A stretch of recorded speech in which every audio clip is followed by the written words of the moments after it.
It all begins in the 9th century, a time when the papacy was less about faith and more about political power plays. Enter Pope Stephen VI, a man with a grand plan to control the papal throne, one that would involve, well, reanimated controversy. Now, Pope Stephen VI wasn't the first to stir up trouble. He inherited a pretty messy situation.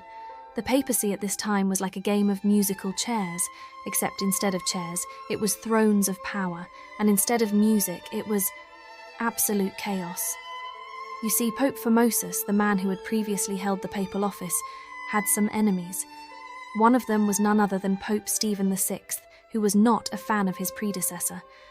So, what did Stephen VI do when he became pope? He decided to take things to a whole new level, and that meant bringing up the past and the dead. But how do you take down someone who's already been buried? Easy. You dig him up. Yes, Pope Stephen VI exhumed the body of Pope Formosus. Now you might be wondering, why? Well, Stephen was determined to destroy Formosus's legacy, and what better way to do that than by making sure the entire world knew that Formosus's papacy was a complete joke? By putting him on trial, of course. The Cadaver Synod took place in 897 AD in a dark, dank, and very morbid courtroom, which was basically the papal equivalent of a horror show for the ages. They dragged the corpse of Pope Formosus into the courtroom and set it on a throne, dressed in papal robes, and, oh yes, propped it up for the trial. They even had a deacon stand in for the deceased pope, answering questions on his behalf.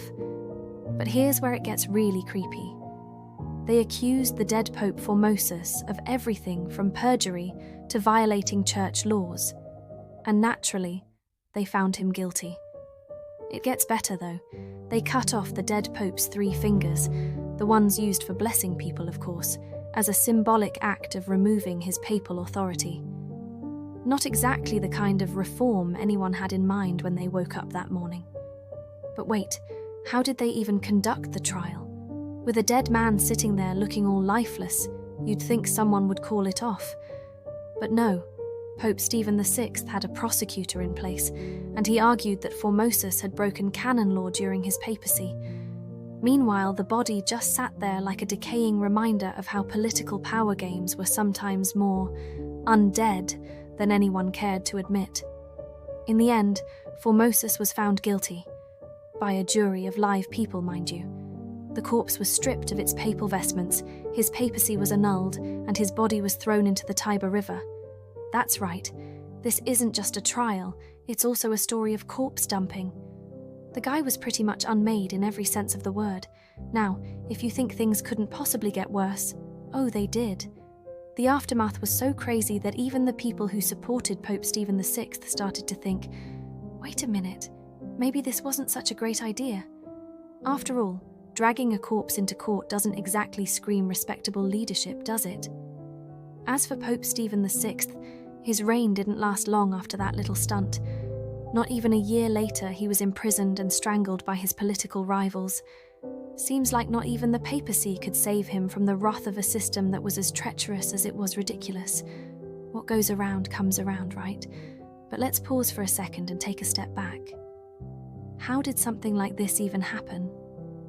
Well, medieval politics were intense. Popes were often seen as more powerful than kings, and when the throne was in play, so were the lives of the people who wanted it. The Cadaver Synod was an extreme and highly theatrical example of just how far the papacy would go to discredit an enemy. You've got to admire the sheer audacity of it all, though. I mean, they could have just written a letter or had a formal debate. But no, they went straight for the dramatic corpse trial. It's like they took dead serious to a whole new level. I wonder if they were offering popcorn to the public while they waited for the trial to wrap up. Now, let's be real here. If you were around in 897 AD and you heard about this trial, would you be in line to watch?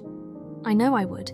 Nothing says entertainment like watching a dead pope being tried by the living. You'd probably have a front row seat clutching your snacks, wondering what in the world could possibly happen next.